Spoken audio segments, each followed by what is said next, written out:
Petriu, girdi? Nu. Mūsų garsistas pasirūpino naujais neperšlampamais mikrofonais. Paslėpė tau į kavą. Pakelk puodelį, pratestuosim, pašnekėk ką nors. Nu, tikrai rūpinosi. Čia skau didesnis nuopelnas jo padarymas ir aš sakau to, ką aš galiu pasakyti. Dar truputėlį, tęsk. Jisai man daug padėjęs yra čia. Gerai? Gerai, Petrai. Užtenka, gali padėti tą paduką, viskas puikiai girdisi. Klausyk, planuoju važiuoti į Palangą. Gal žinai, kur nueit? Skanių kavinių yra. Sribų labai skanių, tai privalgęs esu vajažas.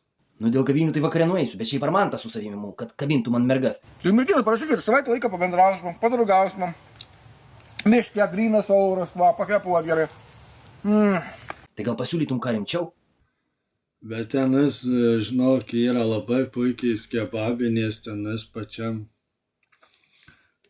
toj, kaip vadinamas, tas centras Palangos, tai ten nueik tikrai tenis pamatysi. Būtinai nuvesiu ten Armantą. Klausyk, o tai kaip kavinėse brangu? Nu, tai buvo kai kurių kavinių, aš už dyką pavalgiau. Buvo kai kurių, už ką mokėti nereikėjo, tikrai buvo kai kurių kavinių. Už dyką. Tai kas lydės tepiai? Ne pat, buvo kai kurių kavinių. Kai ką įsigijau net už beveik už mažesnę kainą, kai ką įsigijau plaukakinius, aš pirkau jo. Dar nuolaidą akinę pritaikinėti neprašiau, žinau.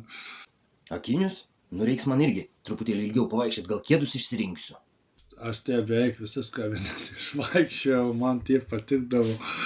Į viską išragaut, žinai, tai beveik patikdavo. Net pavalgyti neturėdavo kada laiko.